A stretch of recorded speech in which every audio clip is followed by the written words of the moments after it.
उपस्थित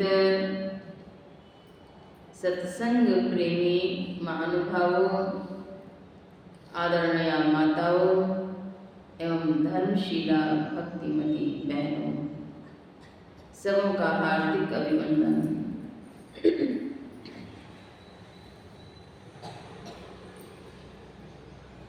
आप लोगों को ज्ञात है कि त्रिदिवसीय संतमत साधिका ध्यान साधना शिविर का आज शुभारंभ ब्रह्म मुहूर्त से ही हो गया है।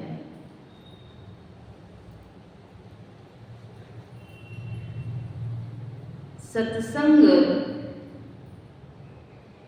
प्रथम पाली का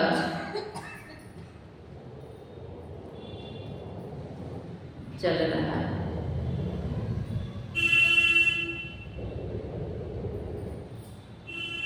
दो वक्त का ध्यानाभ्यास अर्थात ब्रह्ममुहूर्त 3 से 4 और 5:30 से 6:30 दो सत्र का दो वक्त का ध्यानाभ्यास संपन्न हो गया। कई साधिका बहनें सम्मिलित हुई हैं। मैं सबों से निवेदन करना चाहूंगी, ध्यानाभ्यास के वक्त समय के पूर्व से अपनी आसनी को संभालकर आसन ग्रहण कर लें। स्थानीय माताएं बहनें भी समय से आने का कष्ट करें। जो कोई विलंब से आती हैं वे किसी प्रकार के आहट न होने दें। कुर्सी का खींचना, चप्पल का घिसना, चूड़ी का बजना, बातचीत करनी, इन सारी आदतों का आज ही परित्याग कर दें। हाँ, करें क्या? तो ध्यानाभ्यास के पूर्व ही मन ही मन मानस जप करें। अपने मन को लगाएं जप में। यह अवश्य है कि आप सर्वश्रेष्ठ कार्य मानव जीवन के सर्वश्रेष्ठ कार्य का आपने चयन किया और इतना ही नहीं, आपने पग बढ़ाया। यह ईश्वर की संसद गुरु की विशेष कृपा से ही संभव हो पाया। कुछ आवश्यक जो नियम हैं, उन आवश्यक नियम पर आप ध्यान अवश्य दें। ध्यानाभ्यास में बैठने के पूर्व बातचीत का सर्वथा परित्याग कर दें। कुछ काल तक बातचीत न करें। अति आवश्यक हो तो इशारे में कर लिए काफी है। बचिए और ध्यानाभ्यास से उठने के बाद ध्यानाभ्यास की घंटी पूर्ण हुई कि आपने बात करना आरंभ कर दिया, तो आपने वही कार्य किया कि एक मुट्ठी राई को बहुत मेहनत से समेट करके इकट्ठे करके पोटली बना ली और उन राई को क्षण भर में आपने बिखेर दिया। फिर आपको कितने यत्न करने पड़ेंगे उन राई को बटोरने के लिए। शादी का बहनों से कर जोड़ करके आग्रह है कि ऐसी भूल दोबारा ना होने देना।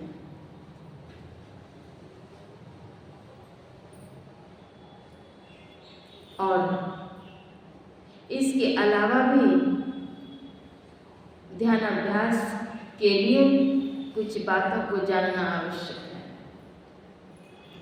आप कहेंगे कि ध्यान अभ्यास से उठने के तुरंत बाद बात न करें, हलचल भी न करें, तो फिर 2-3 घंटे के बाद खूब जोर जोर से हल्ला करें। शिविर, किसी भी चीज का शिविर, NSS, NCC,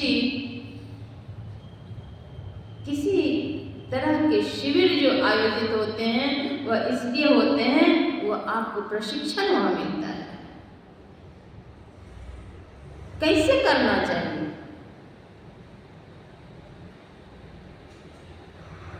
B.Ed का प्रशिक्षण, शिक्षकों को कैसे पढ़ाना चाहिए इसका भी प्रशिक्षण है, उसकी तैयारी है। दिन भर के समय में व्यर्थ की बातों न करें, व्यर्थ की चर्चा न करें। ध्यानाभ्यास और सत्संग के मध्य में जो आपको समय मिलता है, ऊंची ऊंची आवाज में बातें न करें। दूसरी बात, फजूल की कहानी में न फंसें। तुमने चाय पिया, मैंने मुंह फाका, तुम्हारी सास ने क्या कहा, ननद ने क्या कहा, तो उन 1 साल पहले क्या हुआ, आदि आदि आदि फालतू फालतू बातें करने से जिंदगी के क्षण विनष्ट न करें। हाँ, गुरु महाराज को अवश्य याद करें,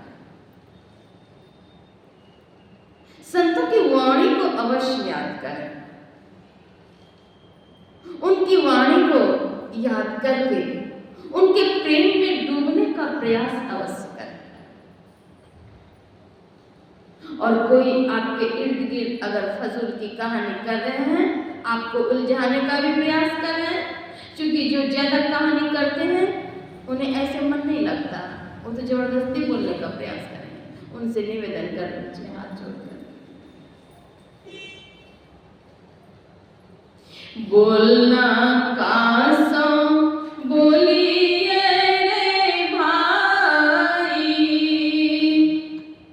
बोलत ही सब तत्व नसाई, बोलत बोलत बाढ़ो विकारा, सो बोलिए जो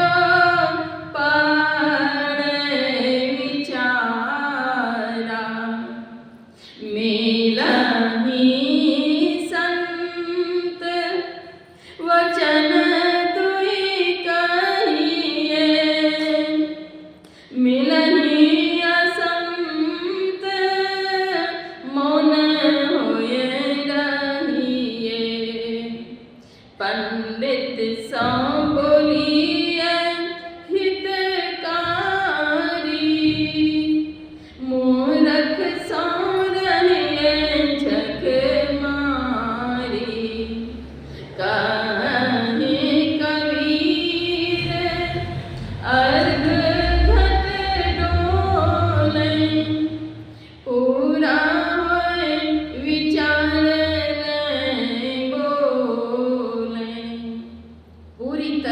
विचार करके तब बोलना चाहिए।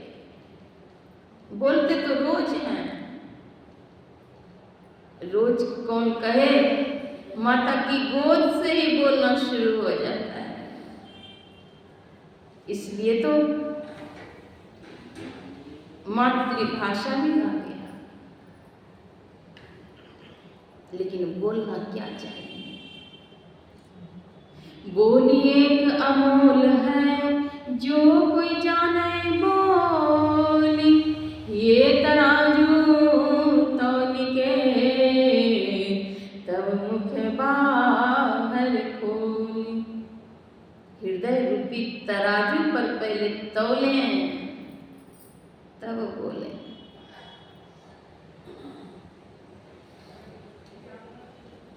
अगर हृदय रूपी तराजू पर तौले ही नहीं और बोलना चालू कर दिए, हानि होगी। शब्द को संभालना भी जरूरी है। दिन भर के ध्यानाभ्यास और सत्संग के समय के अलावा भी उचित बात बोले, संतुलित बोले, सत्य और सुहाने वाली वाणी बोले। सत्य सुहाता वचन कहिए, चोरी तज दीजिए। चोरी का भी परित्याग करिए। ध्यानाभ्यास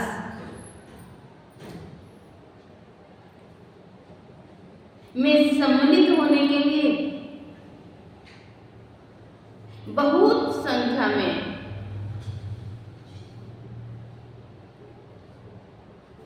नामांकन कराए गए, लेकिन काल कराल विकराल माया के जंजाल ने बहुतों को झकझोर दिया। ऐसा झकझोरा, ऐसा झकझोरा, उस झकझोरे में अभी कई दिन पूर्व आंधी आई थी। उस आंधी में बड़े बड़े मोटे मोटे वृक्ष भी धराशायी हो गए। जामुन के पेड़, आम के पेड़, कितने फल भी बेकार हो गए। उन माया के झंझावात से निकल करके, माया के झंझावात से निकल करके आप लोग आए। काल कराल विकराल के झंझावात से बाहर निकल कर, क्या अपनी शक्ति से, संत सद्गुरु की मां की कृपा से। और इन कृपा को पा करके भी अगर आप गपशप में व्यर्थ में समय को बर्बाद कर दीजिए, जीवन तो अत्यल्प है। संभालना अति आवश्यक है। अपने अपने स्थान पर, अपनी ही आसनी पर, दूसरे की आसनी पर नहीं, समय से बैठें और ध्यानाभ्यास में मन लगाएं। मन भागता है, अभी यहाँ कभी कहाँ, क्षण भर में कहाँ चले जाएंगे। जहाँ जहाँ मन भगी जाए, ताहि तह तह से तत्क्षण। जहाँ जहाँ मन भाग जाता है, वहाँ वहाँ से तुरंत ही लौटाना है। लौटाने में विलंब न करें, नहीं तो मन वहाँ पर घर बना लेगा, गांव भी बसा लेगा, बड़े बड़े शहर के निर्माण हो जाएंगे। आए थे हरि भजन को, ओटन लगे कपास। मन जैसे भागे, शीघ्र ही अपने लक्ष्य पर लगते हैं। एकाग्रता पूर्वक जप करें, फिर ध्यान हो। दिन भर खाते पीते चलते फिरते उठते बैठते सोते जागते सब समय जप। बैठे लेटे चाल थे, खान पान व्यवहार, जहाँ तहाँ सुमिरन किए, सहजो हिए निहार। बैठे लेटे उठते बैठते सब समय जप करें। गुरु मंत्र जप गुरु ध्यान कर, गुरु सेव कर, अति प्रीति कर। गुरु की आज्ञा माने प्यारे, गुरु की आज्ञा माने प्यारे, कर सदा गुरु की कही। सदगुरु महाराज कहते हैं, हे प्यारे, गुरु की आज्ञा मानो। प्यारे कहा, सदगुरु महाराज प्यारे शब्द से संबोधित करते हैं। हे प्यारे लोगों, गुरु की आज्ञा को मानो। गुरु की आज्ञा माने प्यारे, क्या करो तो गुरु की आज्ञा मानो। यहाँ क्या है? व्यक्ति मन की आज्ञा में है, गुरु की आज्ञा में नहीं है। मन की आज्ञा में है तो क्लेश निशेष कैसे होगा? मन में शांति कैसे आएगी? शांति भी नहीं आएगी और जीवन में कांति भी नहीं आएगी। गुरु की आज्ञा मान प्यारे और कर सदा। सदा मतलब हमेशा। क्या करो? गुरु की कही, गुरु के कहे मुताबिक करें। मन के कहे मुताबिक नहीं कहा। अगर अभी तक मन के कहे मुताबिक चल रहे हैं तो आप मनमुखी हैं, गुरुमुखी नहीं है। गुरुमुखी नहीं जो हुए उनके जीवन के जप तप दान सारे व्यर्थ चले जाते हैं। गुरुमुखी होना, गुरु से चाबी प्राप्त करना अर्थात दीक्षा प्राप्त करना, गुरु मंत्र की प्राप्ति, सदयुक्ति की प्राप्ति। लेकिन प्राप्ति होने के बाद भी अगर आपने हृदयंगम नहीं किया, गुरुमुखी कहाँ हुए? सदगुरु महाराज तो कह रहे हैं कर सदा, हमेशा क्या करो? गुरु की कही, गुरु के कहे मुताबिक करो। और हम प्रयास क्या करते हैं? मन के कहे मुताबिक। सदगुरु महाराज के पास एक भक्त ने अर्जी की, गुरु महाराज कृपा करिए, गुरु महाराज कृपा करिए मेरे ऊपर, बहुत दुखी हूँ, अशांत हूँ, कृपा करिए। सदगुरु महाराज कहते हैं मेरी कृपा तुम तक जाती है लेकिन वहां से लौट आती है। कृपा लौट आती है, वे नहीं समझ पाए। गुरु महाराज स्पष्ट समझा दिए, कहते हैं मेरी कृपा तुम तक 3 बजे ब्रह्म मुहूर्त में जाती है, लेकिन तुम सोए पड़े रहते हो, वह कृपा वहां से लौट आती है। तो जो गुरु महाराज की कृपा पाना चाहते हैं वे तो जग जाते हैं, ध्यानस्थ ध्यान में बैठने का प्रयास करते हैं, कोशिश करते हैं, बैठते हैं, अगर जो कोई नित्य प्रति ध्यानाभ्यास करेंगे, उन्हें बीमार होने पर भी, कोई परिस्थिति आने पर भी उसमें उन्हें नींद नहीं आएगी। गुरु महाराज शक्तिदाता है, कृपालु है,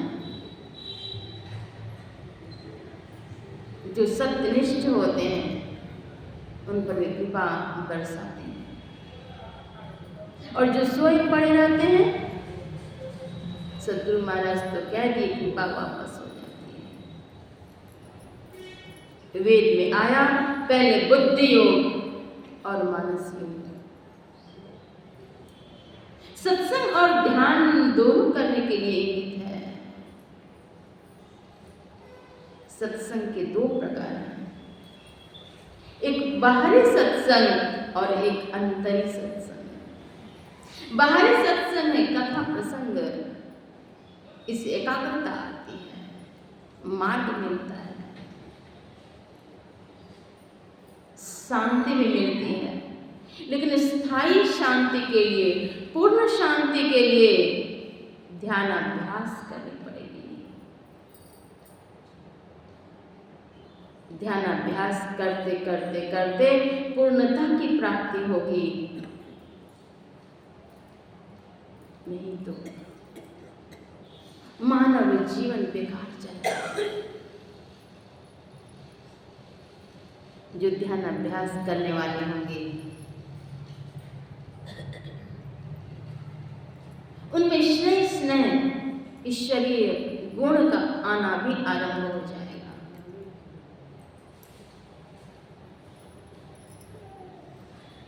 ईश्वर की कृपा होगी, ईश्वरीय शक्ति मिलेगी।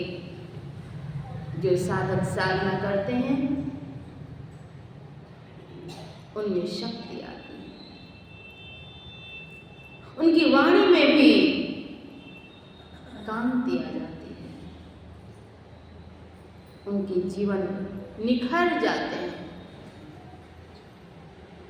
ध्यानाभ्यास की पूर्णता होने पर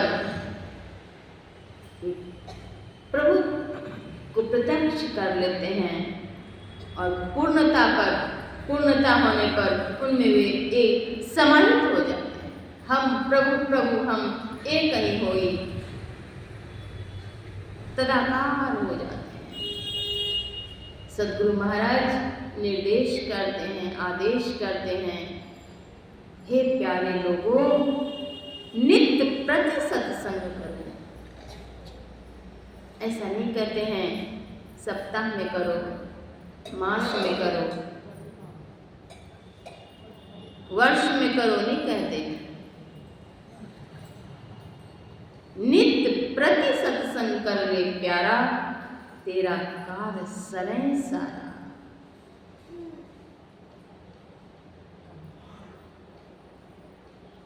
एक बार की बात है, एक प्रोफेसर साहब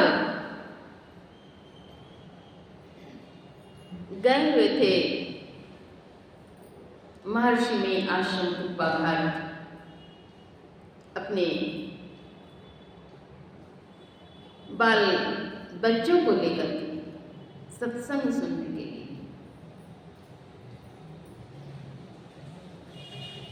जब सत्संग हो रहा था, महर्षि संतश्री परमहंस जी महाराज सत्संग प्रशाल में प्रवचन कर रहे थे। प्रोफेसर साहब और उनकी धन पत्नी सत्संग श्रवण कर रही थी, प्रवचन सुन रही थी। इसी बीच में उनकी दो पुत्रियां खेलने चली गई, और खेलने के क्रम में गंगा तट पर जाकर खेलने लगी। किसी प्रकार से गिर करके चली गई गंगा जी में, और एक बच्ची उसमें डूब गई। लोगों ने कहा वो बच्ची तो धंसती जा रही है, धंसती जा रही है, दूर तक जा रही है। लोग देख रहे हैं। जाते जाते जाते वो कहाँ चली गई, लोगों को दिखने नहीं लगा। तट पर जो व्यक्ति थे, इधर उनकी दूसरी पुत्री दौड़ती हुई अपनी माँ के पास, अपने पिता के पास आती है। माता पिता से उन्होंने कहा कि देखिए ना, फला जो है नाम लेकर के गंगा जी में डूब गई। उनके पिता ने कहा, बच्ची जब गंगा जी में डूब चुकी है तो मैं तो नहीं बचा पाऊंगा, और सत्संग छोड़ करके जाऊंगा तो सत्संग फिर सुनने का मिलेगा। सत्संग छोड़ करके मैं क्यों जाऊं? बच्ची तो वापस मुझे नहीं मिलेगी अगर वो डूब चुकी होगी तो। इसलिए इधर सत्संग भी छूट जाएगा, बच्ची तो छूट ही गई। गहरी आस्था, गहरी निष्ठा ने उन्हें सत्संग से उठने नहीं दिया। वे बैठे रहे। आरती के पश्चात जाते हैं गंगा की ओर। वहां जैसे पहुंचते हैं, लोगों ने कहा कि आपकी बच्ची है क्या जो कि गंगा जी में धंसती चली गई? कहा मेरी बेटी है। एक जगह पर देखा काफी भीड़ है, लोग घेरे हुए हैं। कहा आपकी बेटी यहाँ तट पर बेहोश पड़ी हुई थी। बच्ची को लेकर के वे आते हैं गुरुनिवास। गुरुनिवास में सदगुरु महाराज को प्रणाम करके महर्षि संत सेन ब्रह्मश्री महाराज के चरणों में उपस्थित होते हैं, प्रणाम करते हैं, निवेदन करते हैं, अर्जी करते हैं कि गुरुदेव, यह बच्ची गंगा जी में डूब चुकी थी। तट पर मैं आरती के पश्चात गया, लोगों ने इसे घेर करके लिटा करके रखा था, मैं उसे लेकर के आया। बच्ची है। आरती से पहले प्रवचन के क्रम में मुझे ज्ञात हुआ, लेकिन मैं गया नहीं था उधर। त्रिकालदर्शी होते हैं संत। गुरुदेव महर्षि संत श्री ब्रह्मश्री महाराज कहते हैं इसे कुछ नहीं हुआ है, डर के मारे ये बेहोश हो गई है, इसे चाहिए थोड़ी देर लिटा दीजिए, यह होश में आ जाएगी। इसने पानी तक नहीं पिया है, यह होश में आ जाएगी। लेकिन फिर भी एक बार आप डॉक्टर से दिखा दीजिए। वे आते हैं, आदेश पाकर के वहीं पर डॉक्टर से निकट में दिखला लेते हैं। डॉक्टर ने कहा ये डर से बेहोश हुई है, इसे कुछ हुआ नहीं, लिटा दीजिए, थोड़ी देर में इसे होश आ जाएगा। लिटाया, थोड़ी देर में बच्ची को होश आया।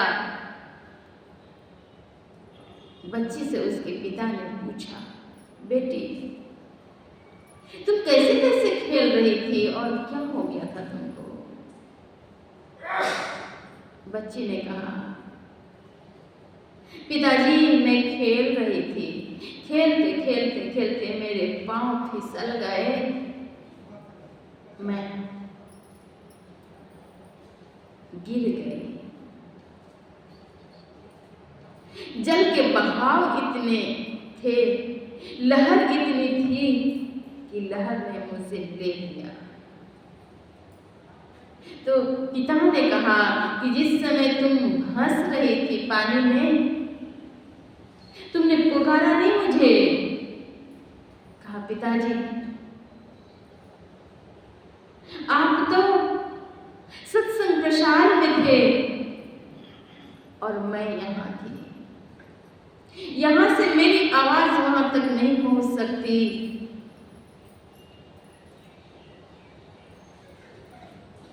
और आप निकट भी होते, अगर मैं आपको पुकार लेती तो आप जल में कूद करके कैसे मुझे बचा पाते। मैंने सोचा कि सत्संग में सुनने में मिलता है, 4 वर्षीय बालिका है,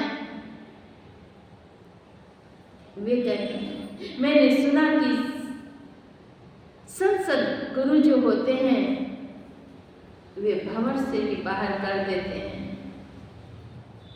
वे सतत सब पर कृपा करते हैं जो उनको याद करते हैं। मैंने कहा हे गुरु महाराज, मुझे बचा लीजिए। जैसे मैंने यह बात कही कि मुझे लगा कि उधर से कोई आकर के दोनों हाथ से मुझे उठा करके फेंक दिए, फिर मुझे कुछ ख्याल नहीं है। श्री सद्गुरु महाराज कोई याद की वह बच्ची जो कि दीक्षा तो नहीं ली हुई थी, लेकिन उन्होंने कहा हे गुरु महाराज मुझे बचा लीजिए। सद्गुरु महाराज स्वयं उसकी रक्षा किए, दोनों हाथ से उठा करके सूखे में दे दिए। लोगों ने देखा कि अचानक भसती हुई ये जा रही थी और अचानक कहां से ये आ गई। जैसे ही तट पर आए तो लोगों ने उठा कर उसे और ऊपर में रख दिया, लेटा दिया। रक्षा करते हैं सद्गुरु, और हम उनकी बात की अवमानना करते हैं, उनकी आज्ञा की अवमानना करते हैं। क्या जीवन में कल्याण होगा? सद्गुरु महाराज की आज्ञा के अंदर तन मन आत्म रक्षक हैं गुरु, गुरु हिक नाम एक लेवे। हम लोग निष्ठा पूर्वक, श्रद्धा और प्रेम पूर्वक ध्यानाभ्यास करें, समय समय पर बैठें, अभ्यास करें। शेष समय में मानस जप और मानस ध्यान में मन को लगाते रहें। अभी का प्रवचन इतना ही। श्री सद्गुरु महाराज की जय। फिर से अपराह्नकाल सत्संग में सुनेंगे और समय पर ध्यान में बैठेंगे। श्री सद्गुरु महाराज।